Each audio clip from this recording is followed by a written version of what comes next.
What's up, everybody? It's JDWTV here. Welcome back to the channel.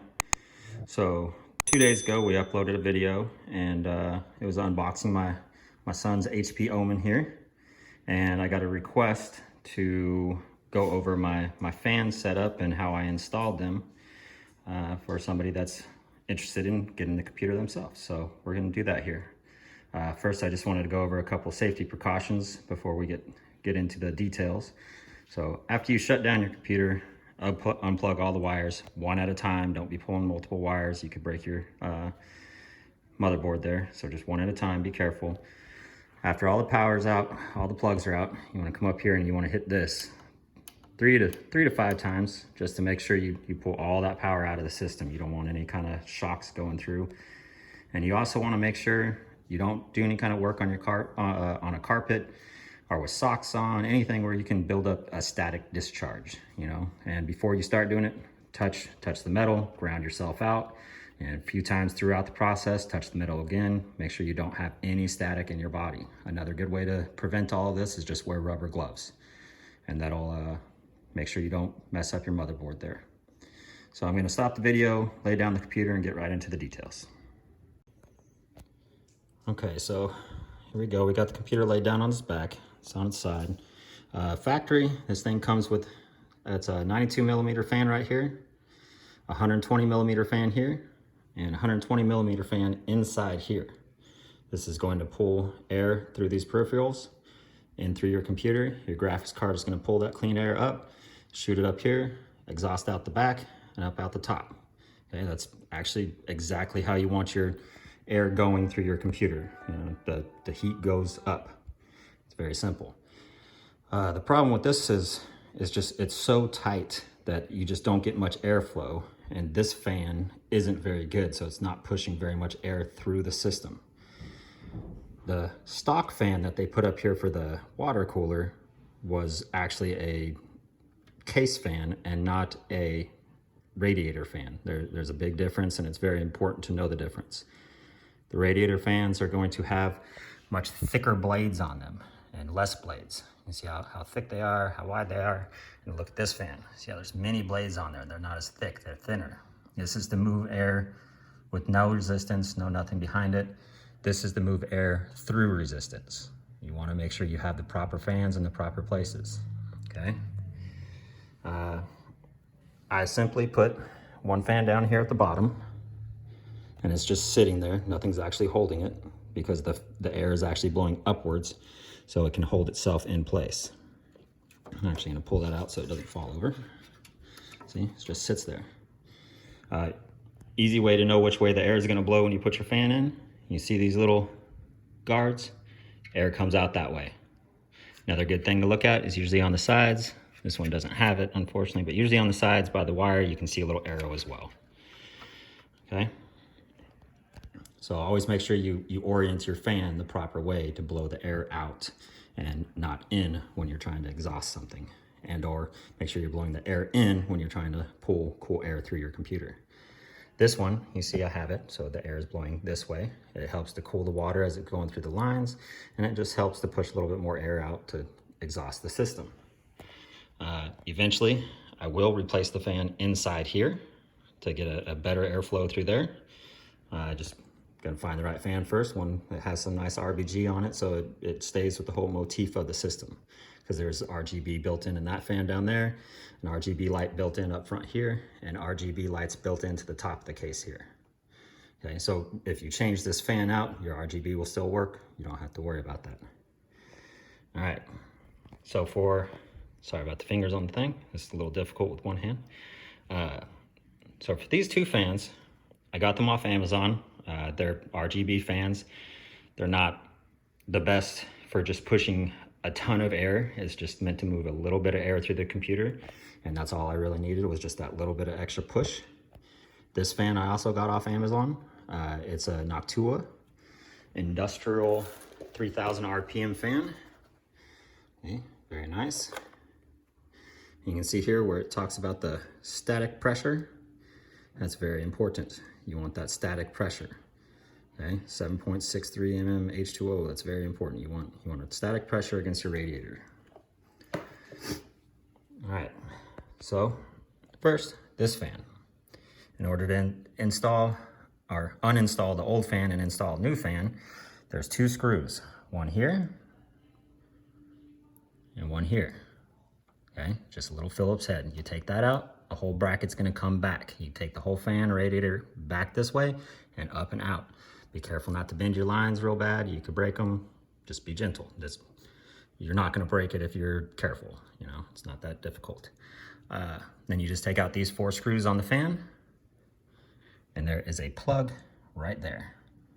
If I can get it to focus. That is the plug right next to your RAM.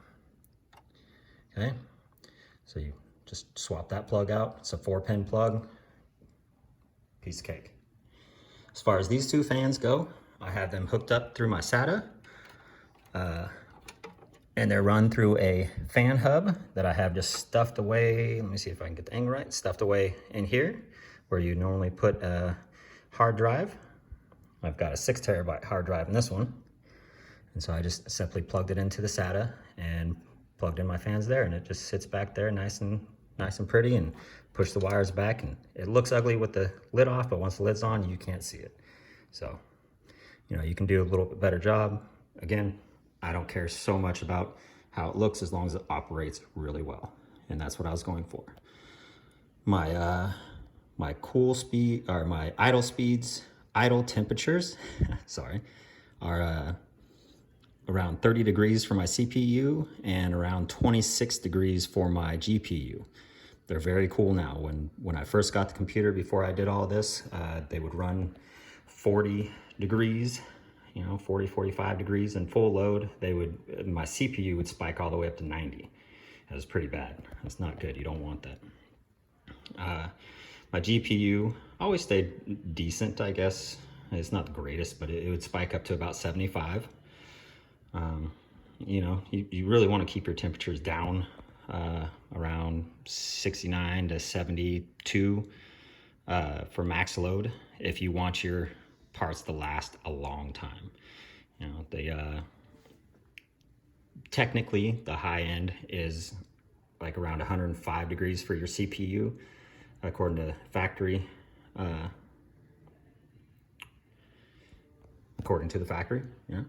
And at around 105 is when your CPU is going to start throttling down on you, and you're going to get thermal throttle. Now, it's not the worst thing for your computer, but if done over and over again or sustained at high temps like that, it's going to degrade it, and it's going to end up only lasting you, you know, a year or 2, 2 years, 3 years. Where if you take good care of it and keep the temperatures down, it can last you a good 10 years to 15 years, you know, if you take good care of your system. So yeah, I mean, that's about it. When you go to plug these fans in, and I'll put the link in the description for all these fans here. When you go to plug this fan hub in, it just plugs right into the SATA cable that is meant for this hard drive up here, and they have their cables sitting there, and it just plugs in. You can stuff that stuff back there. The only thing I have here holding this fan on is just a simple little zip tie, because there's obviously no fan brackets there. But you get it in there, make sure it's not touching any of the board, any of the wires, nothing like that, and it sits perfectly. It's very stable, as you can see, it doesn't move. This fan, nothing's holding it. Since the air is pushing up, it keeps itself in place. It's good. All right, let me stand this back up, and I'm gonna go over one more thing real quick. We're back. All right. So some of these come with air coolers, some of them with water coolers. It really doesn't matter what you have, both work well. Just make sure you're exhausting out of the top. You got the intake through the bottom and through the front. That way all the air is moving like that. You don't want to be pushing cold air down while pushing cold air up, because then you will create a little tunnel in here. And even though some will exhaust, some will stay in here and build heat and build heat and build heat until your system is just not doing well. So you want to make sure that your intake and exhaust are all going the same direction, so all the air is being pushed out. Don't let it get trapped in there. The other thing, you see how close this sits to the ground here, okay? It's not going to pull a lot of air through there, especially if you don't have a fan here. Even with a fan here, with that much gap, you're not pulling a lot of air through here. Put this up on something so it sits off the ground a few inches. Never put a computer on a carpet. Don't put it on the floor, put it on your desk, keep it up off the ground. And then even lift just this end and just this end up a few inches so that you have some clearance so that air can get through these peripherals on the bottom. That's very important. The other thing about the Omen is do not use the Omen hub. It gives false readings for your CPU temperature. It'll say it's about 10 to 12 degrees hotter than it really is. It's a worthless program, don't use it. NZXT offers a free program, works pretty well. Download that instead. That's much better. I'll see if I can get the link in the description as well. Okay. And yeah, that's really about it. It's very simple. There's the fan hub again, and that just plugs into, again, the little SATA cable that is right there. This has a plug that's stuffed in there, and I zip tied it in there. And I believe these fans here, this one here and this one here, they come in a pack of 6 that you can all hook up to that fan hub. And I think it cost me about 25, 30 bucks. This fan on top, I think was $35 maybe, if I remember correctly. And yeah, they're great fans. Again, if you want more air, I would go with a different one. I got these just because I wanted a small amount of air, and I wanted the colors because my kid thinks the colors look cool. That's about it. There's many ways you can do your fans. They have splitters that you can go right on that cable there to where it'll split it out, and it'll give you 2 connectors to go to. If you do that, just leave it to 1 splitter. You know, don't do like some people where you have, 3 or 4 splitters off one thing. You're gonna mess up the voltage and burn something out. Don't do that. I personally like the fan hubs because it's powering itself through the power supply rather than through the motherboard. So it's just pulling less heat through that. Okay. Let's see. Trying to think of anything else that is very important to know about. Oh, other things to be aware of with this computer. You can't change your RAM. Okay, if you try to add RAM in any way, upgrade it, change anything at all, it's going to downgrade the RAM speed. You can't get into the BIOS here to change the MXP on it to get the proper speed through your RAM.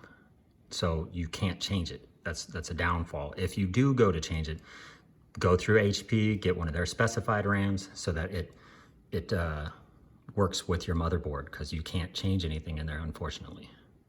So that's one big downfall. Something else somebody had asked me was, could you build this cheaper by yourself? Yes, of course you can. That's the whole point why people build computers themselves, because you can do it cheaper. How much cheaper? Well, probably only about $200 cheaper, if that. Not really much. The difference would be your BIOS would be open. You would have a much better motherboard for your money, and your case would be much better with cooling. You wouldn't have to, change the fans out and do all that kind of stuff. It would just be a better setup. You'd get more for your money. Pre-builds have come a long way, but they're still lacking on the motherboard. Airflow. They worry too much about aesthetics, trying to make the case look neat rather than make sure the case cools properly. Too many people are in here worried about looking cool rather than it running well. So it is what it is. But this particular pre-built is actually pretty decent and good for the money, and it runs amazing. We don't get less than, 340 to 400 frames per second on any game we play at max settings on a 1440p. When I render videos on this versus rendering videos on my other computer, it takes a quarter of the time. It's done in 5 minutes versus 10 to 15. So I definitely recommend this computer. You're just gonna have to do a couple things to get the heat down so that it'll last you a long time, because they don't really care about the cooling. They give you a 1-year warranty and want you to buy another computer a year later. That's their deal. So yeah, I would definitely recommend this though. It's a great computer. Does everything you want it to. Just change some fans out so you get some good cooling in there. And yeah, that's about it. If there's any other questions or if I miss anything, just let me know. Happy to explain it all to you. Yeah, so that's about it, guys. Oh, a couple good programs you're going to want to get, or at least a good program, is I would suggest downloading MSI Afterburner, and don't touch anything on there except for the fan speed. You can control your fan speed a little bit better to get the fan curves working in your favor for your graphics card, because they set the fan speeds at a bit of a strange curve, and it allows it to get a bit hotter than it should. Don't be afraid to turn your fans up. They're meant to run. You know, it's a coin toss what's going to die first, the GPU or the fans. So it doesn't really matter. Go ahead and let them run. It's the biggest thing is going to be how much noise do you want to hear. And if you have a RTX 3090 or any RTX card, if you're trying to record stuff, they've got NVIDIA Broadcast that will cut out all that fan noise in the background. You don't even have to worry about it. Throw on some headphones, you don't hear anything. So it's great. I've seen on other people's channels where they've put 2 coolers down here on the bottom blowing air up. I didn't quite have that much room in here. I believe they must have a smaller power supply or something to be able to fit more, because if I remember right, they had a 120 millimeter fan and a either an 80 or a 90 millimeter fan, and I don't have the space to do that. And even if I did, the setup now is more than enough to keep it cool, so I really wouldn't need to. And you don't want to push too much direct air straight up in here, because this needs to exhaust out the back quickly, and if you push the air straight up, you're pushing all the hot air out of your graphics card right onto your CPU, and that's not good. So there's a balance you have to play with. Let's see. Be very careful of all the stuff in here. See if I can get my phone to, there you go, focus. You know, this is your Wi-Fi stuff and everything. You gotta be real careful in there. You don't want to break any of that. It's very important. Let's see, the other downfall is you can't, if you go to change your cooler, you're gonna void your warranty, because you have to pull the whole motherboard out, and as soon as you pop this back plate off, there's a special little seal in here, and they'll know, and your warranty's voided. As you see, there's a lock. It's locked. You can't get in there. So there's things to think about if you're considering this. As far as, I mean, it was a $3,000 computer, and if you built it yourself, you'd spend about $3 grand, you know, but the difference would be that you would have a better quality motherboard to have a few more accessories on there. You know, you would probably have a bigger case for better airflow, perhaps have gotten a better power unit, maybe up to like 850 or 1,000. You know, just small things, not big things. Other than that, considering you can't find any graphics cards right now, you can't beat this. This is great. I would not suggest a Dell or any other computer that tries to make the case look super fancy, because those things run extremely hot. You know, even this one trying to make the case fancy in this small amount has made it to where it ran extremely hot when I first got it. I almost returned it. But yeah, you do this and you're gonna be good to go, man. If you have any other questions, just let me know and be happy to walk you through it. Again, got 2 screws up here, right in the front, on the side. This will come out and up. You take the 4 screws off of the fan will just fall off. Put the 4 screws back in the new fan, that's done. There's the plug for that fan. Just simply swap the plugs out. If you go to change your cooler pump plug is right there. And it says it underneath. You can see, well, maybe you can see where it labels that for you. Don't mix those up. If you put that on the wrong stuff, it's gonna mess everything up. Make sure you put the water pump plug there, fan plug there. Okay, as far as these go, these ones, I suggest getting something that hooks up to your SATA so that you don't have to split anything on your motherboard. And it's very easy install to take about 2-3 minutes, no problem at all. If and when you go to change this fan out, one downfall is that it sits behind the GPU. So you got to pull the GPU out to be able to get to the plug for that fan. So that's a bit unfortunate, but that's fine. You make it work. Yeah, so that's about it, man. I'll get the video up as soon as I can. You know, I hope you all enjoyed. Don't forget to drop a sub and a like and comments if you have any questions or anything at all. You know, be happy to answer and help out. Thanks, guys. All right, so we got the computer hooked back up. It's rolling, nice and pretty, nice and pretty. You can't even see them cables in there really with the case on like that, so it's not a big deal to me. I don't really care, but yeah, there you go. Back on, nice and pretty. And as you can see, temperature 31 for the CPU, 26 for the GPU. So pretty good temperatures for idle. That's nice and low. Yeah, and max speeds only hitting, you know, 70 degrees on CPU and GPU. They both stay cool under full loads. That's the way to do it, guys.